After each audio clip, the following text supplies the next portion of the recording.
ये कहानी है एक 17 साल की लड़की की जो एक साइको के प्यार में पड़ गई। पर साइको पेशेंट तो ह्यूमन इमोशंस को समझते ही नहीं। विश्वास, समझ, लव उसके लिए सिर्फ नाम के शब्द हैं। तो क्या दोनों के बीच बात बन पाई या फिर उनके साथ कुछ बहुत बुरा होगा? चलिए जानते हैं। यह है जेम्स, जो कि अभी महज 17 साल का है। उसे अपने आप पर पूरा यकीन है कि वो एक साइको है। उसके फादर कितना भी उसे हंसाने की कोशिश करते, मगर बचपन से ही वो कुछ फील नहीं कर पाता था। एक रोज खौलते तेल में हाथ डाल दिया ताकि कुछ महसूस हो। हमेशा से वो अपने फादर के मुंह पर पंच मारने की सोचता, लेकिन कभी हिम्मत ही नहीं होती। बड़ी अजीब किस्म का लड़का था। जब वो 15 साल का हुआ तो अपनी पड़ोसी की बिल्ली को किडनैप करके जंगल में ले गया और मार डाला। दिन ब दिन उसकी पागलपंती बढ़ती गई। जानवरों में उसका इस कदर खौफ था कि खरगोश, चूहा, चमगादड़, तितली, बटेर, मुर्गी के बच्चे की मम्मियां अपने बच्चों को जेम्स के नाम से डरती थी। कहती थी कि सो जाओ वरना वो खतरनाक साइको जेम्स आ जाएगा। वही जेम्स अब जानवरों को छोड़ उनसे भी कुछ बड़ा करने की सोच में लग चुका था। तभी उसकी लाइफ में अलीशा आई। वो उससे प्यार करती है, उसे दूर से बैठकर देखती रहती है। अलीशा भी अतरंगी टाइप की लड़की थी। जब भी वो टेंशन फील करती है तो खुले आसमान के नीचे सो जाती। आसमान को घूर घूर कर उसका स्ट्रेस कम हो जाता। उसकी मॉम ग्वेन अलीशा के फादर से डिवोर्स से पहले उनका बर्ताव काफी अच्छा था, लेकिन जब से वो टोनी से शादी की तब से सब कुछ बदल गया। उनके सामने ही टोनी उसे कुछ भी अनाप शनाप बोल देता, जैसे कि वो काफी बड़ी हो गई है, उसे बड़े साइज के कपड़े पहनने चाहिए। पर कमाल की बात यह है कि उसकी मॉम यह सब सुनकर भी अनदेखा कर देती थी। सब पैसे का चक्कर था। एक अच्छे से एरिया में बढ़िया से गार्डन वाले मनचाहे घर में वे अपने 2 जुड़वा बच्चों के साथ खुश थी। वही अलीशा की लगी पड़ी है। वो यहाँ एक पल भी नहीं रहना चाहती, मगर जाए भी तो जाए कहाँ? अभी वह महज 17 साल की है। लंच टाइम में भी यही सब उसके दिमाग में चल रहा था। तभी उसकी एक फ्रेंड ने उसे मैसेज किया, जबकि वह सामने ही बैठी थी। गुस्से में आकर अलीशा ने फोन को पटक दिया कि ऐसे मोबाइल का क्या फायदा जो पास रहते हुए भी वह एक दूसरे से बात नहीं कर सकते। तभी उसकी नजर जेम्स पर पड़ी, जो अकेले बैठे अपना लंच कर रहा था। अलीशा ने उसे डेट के लिए पूछा तो वह भी मना नहीं कर सका, क्योंकि वह पहले से ही किसी इंसान को मारने की प्लानिंग कर रहा था। एलिसा स्कूल में नहीं थी तो उसे मारने पर किसी को शक भी नहीं होगा। यही सोचकर वह उससे प्यार का नाटक करने लगा। फिर ये दोनों अपनी अपनी इच्छा मन में दबाए। जेम्स के घर पहुंचे। जेम्स के डैड काम पर गए हुए थे, तो वही उसकी मॉम जापान में रहती थी। अलीशा जिस काम के लिए आई थी उसे शुरू की, मगर जेम्स के अंदर तो किसी भी प्रकार की फीलिंग्स थी ही नहीं। अभी वो दोनों अपने अपने मकसद में कामयाब भी नहीं हो पाए थे कि तभी जेम्स के फादर आ गए और दोनों की इच्छाएं धरी की धरी रह गई। जेम्स के फादर उसकी गर्लफ्रेंड को देख काफी खुश हुए, क्योंकि अभी तक वो जेम्स को कुछ और ही समझते थे। उन्हें लगता था कि उसके अंदर कुछ गड़बड़ है। खैर, आज तो इन दोनों की ख्वाहिश पूरी नहीं हो पाई, इसलिए अलीशा ने उसे कल सुबह 11 बजे का टाइम दिया। अगले दिन जेम्स 10 बजे से ही अलीशा को मारने की प्लानिंग करके तैयार बैठ गया। इधर अलीशा भी जेम्स के बारे में ही सोच रही थी कि जेम्स कितना अच्छा है, वो उसके साथ कितना सेफ फील करती है। इतने में उसके घर मेहमान आ गए। दरअसल आज टोनी ने घर पर पार्टी रखा था, जिसके चलते वो फंस गई। जेम्स चाकू लेकर इंतजार करता रहा। दिन के 12 बजने को आए, मगर वो नहीं आई। वही अलीशा के सौतेले बाप की घिनौनी हरकतें दिन व दिन बढ़ती ही चली जा रही थी। उसकी माँ ये सब देखकर भी कुछ नहीं कहती, क्योंकि उन्हें तो अपनी लग्जरी लाइफ की पड़ी थी। किसी दिन अगर टोनी भड़क गया तो क्या पता ये ऐशो आराम उनके हाथ से निकल जाए। अलीशा को महसूस होने लगा कि अब इस घर में उसके लिए कुछ नहीं बचा। यहां से यो तकरीबन 2 बजे जेम्स के घर पहुंची। बड़ी ही उदास थी। जेम्स चाकू हाथ में लिए उसे मारने का मूड बना ही रहा था कि तभी वो बोल पड़ी कि चलो यहां से कहीं और भाग चलते हैं। वैसे भी जेम्स यहां अपने टकलू फादर के साथ खुश तो नहीं था। ये बात उसने अलीशा को बताया भी था। फिर क्या था, जेम्स अपने फादर को एक तगड़ा पंच मारा, जैसा कि वो बचपन से ही करना चाहता था। और फिर ये दोनों उनकी कार लेकर फरार हो गए। रास्ते में जाते हुए जेम्स अलीशा को मारने के तरह तरह के तरीके सोचे जा रहा था। वो किस तरह चिल्लाएगी, वो मंजर कैसा होगा। तो वही अलीशा के ऊपर 24 घंटे कुछ और ही धुन सवार रहता था। इसी चक्कर में इनकी गाड़ी ठुक गई और गाड़ी का पूरा सत्यानाश हो गया। अब क्या करे, कहाँ जाए? दोनों बड़ी दुविधा में फंस गए। जेम्स वापस घर चलने को बोला, क्योंकि यहां अगर वो उसको मारता है तो कार की वजह से पकड़ा जाएगा। लेकिन अलीसा कुछ भी हो जाए वापस लौटने के मूड में नहीं थी। किसी तरह ये जंगल पार करके लिफ्ट लेने मेन हाईवे तक पहुंचे। जेम्स ने काफी कोशिश की मगर कोई गाड़ी रोक ही नहीं रहा था।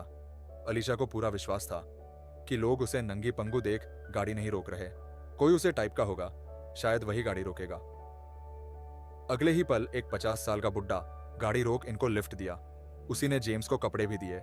उन तीनों के बीच काफी अच्छी बॉन्डिंग भी हो गई। बातचीत से पता चला कि यह बुड्ढा रिटायर्ड आर्मी ऑफिसर है।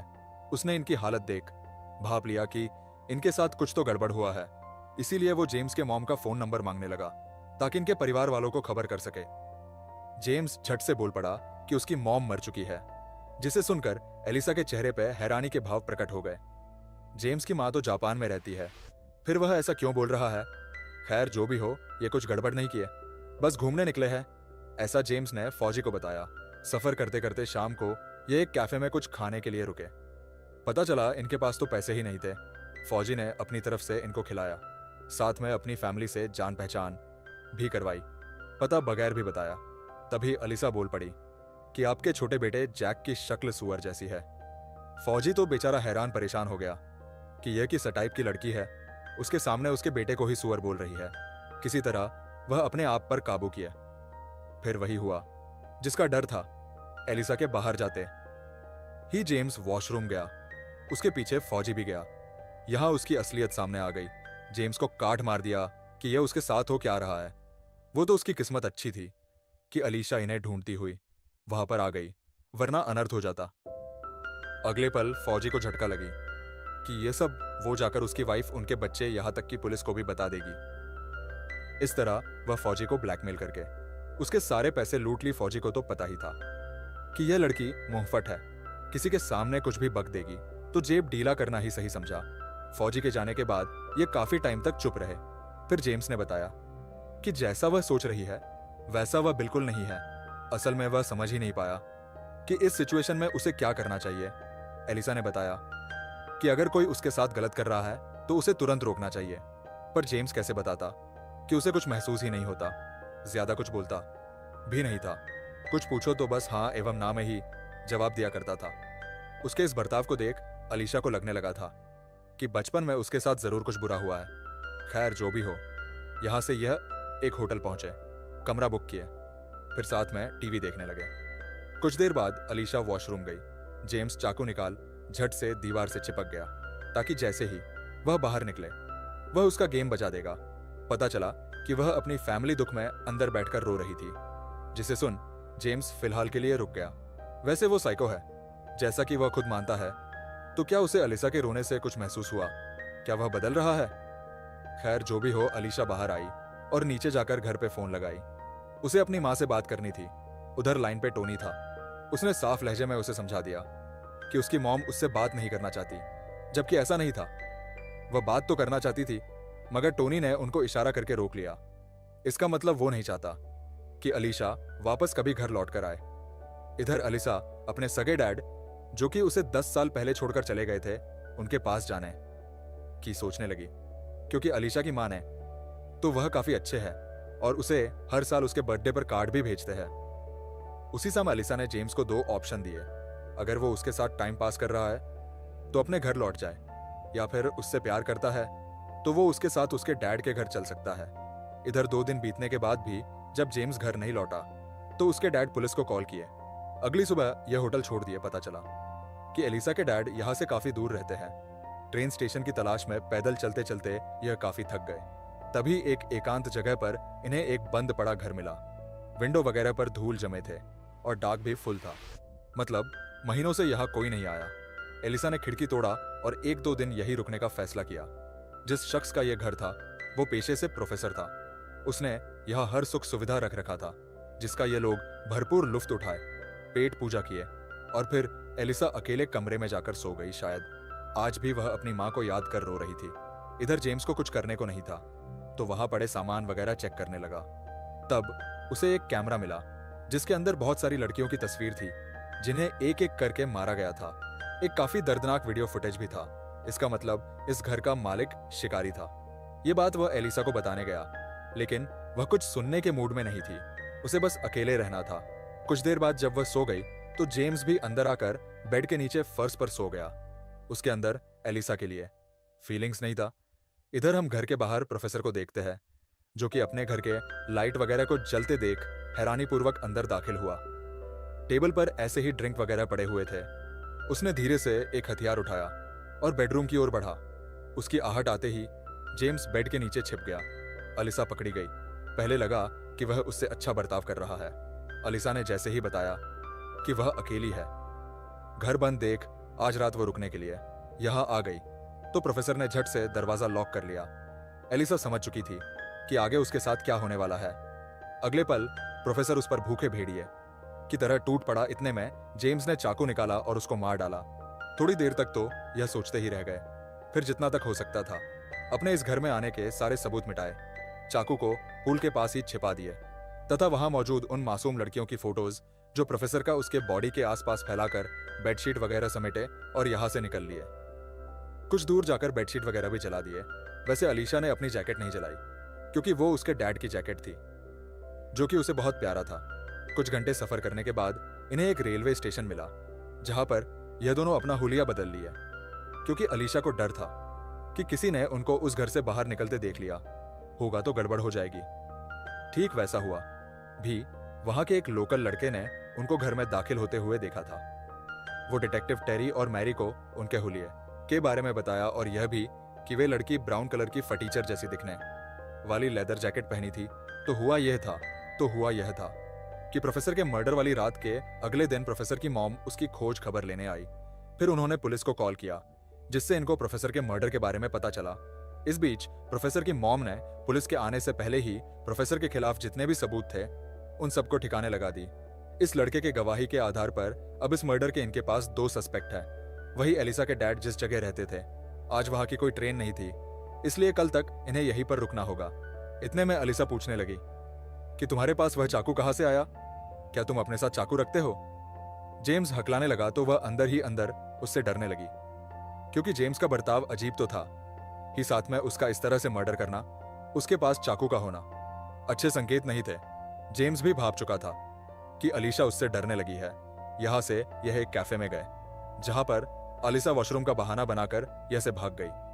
काफी देर तक इंतजार करने पर भी जब वह नहीं लौटी तो जेम्स भी अपने रास्ते निकल लिया। इधर टेरी और मैरी जेम्स के डैड के घर पहुंचे, क्योंकि उन्होंने जेम्स के गुमशुदा होने का रिपोर्ट लिखवाया था। पूछताछ पर पता चला कि जिस दिन वह घर छोड़ के गया उसके साथ उसकी गर्लफ्रेंड एलिसा भी साथ थी। एलिसा ने अपने डैड की जैकेट पहनी थी। वो ब्राउन जैकेट उसके लिए खास था। उसने खुद उसका जिक्र किया था। इतना सुनना था कि इनको अलीशा और जेम्स पर शक और गहरा हो गया। उस वारदात वाली जगह पर भी उस लड़के ने ब्राउन कलर की जैकेट पहनी हुई लड़की को देखा था। उन्हें वहां से जो चाकू मिला था उसे देख जेम्स के डैड पहचान लिए। ये चाकू जेम्स जब 13 साल का था तब वो उसके बर्थडे पर दिए थे।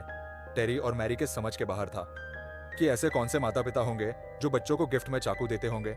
जेम्स के डैड ने बताया कि वह तो तलवार मांग रहा था, मगर उसे वह समझा बुझाकर छोटा चाकू ही दिया। डीएनए टेस्ट की रिपोर्ट अलीशा से मैच कर गई। सब कुछ क्लियर हो गया कि मर्डर वाली रात अलीशा और जेम्स प्रोफेसर के घर पर ही थे और जेम्स के चाकू से ही प्रोफेसर को मारा गया था। मगर मर्डर किसने किया अभी भी इनके लिए रहस्य था। यह बात अलीशा के मॉम को भी पता चली। दूसरी तरफ अलीशा चलते चलते एक बस स्टैंड पर सो गई थी, जबकि जेम्स को रास्ते में कुछ लड़के मिले जिन्हें उसने अपने आप को पीटने के लिए पैसे दिए।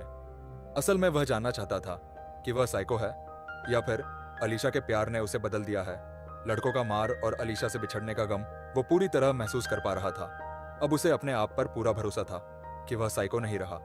अगले पल उसने पुलिस को फोन लगाकर एक मर्डर के बारे में बताया। उस एरिया की पुलिस उसे उठा ले गई। यहाँ से कहानी फ्लैशबैक में जाती है। जेम्स और उसकी मॉम उसके डैड से परमिशन लेकर कहीं घूमने निकल गया। जेम्स लगा रहा खेलने में और उसकी मॉम उसके सामने ही पानी में डूबकर मर गई। पुलिस वाले ने जेम्स से पूछा कि यह सब कब हुआ। 11 साल पहले, मतलब वो यहाँ प्रोफेसर के कत्ल के बारे में बताने आया था, लेकिन ऐन वक्त पर डरकर अपने मॉम की डेथ की कहानी सुनाने लगा और यह भी कि उसके डैड भी मर चुके हैं। इस आधार पर पुलिस वाले ने अपने सीनियर से बात की। फिर उन्होंने डिसीजन लिया कि जेम्स को किसी सोशल सर्विस ग्रुप के पास भेजना ही सही रहेगा। आगे से वह लोग जेम्स का ख्याल रखेंगे। जेम्स को इस झमेले में बिल्कुल नहीं पड़ना था, इसीलिए वह मौका देख भाग निकला। दूसरी तरफ एलिसा जगने के बाद सोचते हुए आगे बढ़ चली कि उसने जेम्स को पीछे छोड़कर अच्छा किया। बस एक गलती हो गई, उसे अपने लूटे हुए पैसे उसके पास नहीं छोड़ने चाहिए थे। पैसे तो थे नहीं उसके पास, इसलिए वह पास के शॉपिंग मॉल में चोरी करने गई। कुछ कपड़े चुराकर भाग ही रही थी कि तभी गार्ड ने उसे पकड़ लिया। वो गार्ड चेक करने के बाद पुलिस को बुलाने के लिए रिपोर्ट तैयार करने जा ही रहा था, तभी खबर आया कि एक कस्टमर की 5 साल की लड़की खो गई है। उसके बाल भूरे तथा उसने ग्रे जीन्स पहनी हुई है। गार्ड अलीसा को यही रुकने को बोल उस बच्ची का पता लगाने के लिए बाहर निकल गया पीछे से। अलीशा भी भाग निकली। उसे आगे वाली गली में एक बच्ची खेलती हुई दिखी जिसके बाल भूरे और ग्रे कलर की जीन्स पहनी थी। अलीशा ने जरा भी नहीं सोचा कि वह वापस जाएगी तो गार्ड दोबारा उसे पकड़ लेगा। बेधड़क वो उस बच्ची को उसके डैड के पास छोड़ आई। गार्ड ने भी उसे वार्निंग देकर छोड़ दिया, मगर वह सुधरने कहाँ वाली थी। दूसरी तरफ जेम्स वापस उसी कैफे की तरफ निकल पड़ा था जहां से अलीशा उसे छोड़कर गई थी। ये बात उसे अच्छी तरह पता है कि वहां नहीं होगी, फिर भी वह दीवानों की तरह उसी रास्ते चलता गया। आगे एक गली में एलिसा के जैसी लड़की दिखी, पर कोई और थी। दिन ढलते ढलते एलिसा को भी एहसास होने लगा कि उसे जेम्स को अकेले नहीं छोड़ना चाहिए था। पता नहीं वह जिंदा होगा कि मर गया होगा। आखिर उसने उसकी जान बचाने के लिए उस प्रोफेसर को मारा, पर अफसोस वह अब उससे कभी नहीं मिल पाएगी। यही सोचते हुए वह कैफे पहुंची। जेम्स उसी के इंतजार में बैठा हुआ था। उन दोनों को रत्ती भर विश्वास नहीं था कि वह फिर कभी मिल पाएंगे। दोनों ने एक दूसरे को सॉरी बोला। फिर ये एक गाड़ी चुराकर एलिसा के डैड के घर निकल चले। पूरी रात गाना बजाकर झूमे नाचे ऐश किए। अगले दिन तक एलिसा को लगने लगा था कि इन्होंने उस खूंखार प्रोफेसर को मारकर पुलिस वालों पर एहसान ही किए हैं। शायद मिलने पर वह इन्हें इसके लिए मेडल देंगे। खैर, मेडल मिलेगा कि जेल होगा ये तो वक्त ही बताएगा। इसी बीच गाड़ी का पेट्रोल भी खत्म होने को आया, मगर पैसे तो थे नहीं, इसलिए प्लान बनाए कि इंजन चालू रख के पेट्रोल भरेंगे। फिर रफू चक्कर हो जाएंगे। उन्हें देख यहाँ के ओनर को कुछ गड़बड़ लगा तो वह देखने के लिए बाहर चली आई इंजन चालू करके। पेट्रोल भरवाना अलाव नहीं होता, तो वह इंजन बंद करवाने के लिए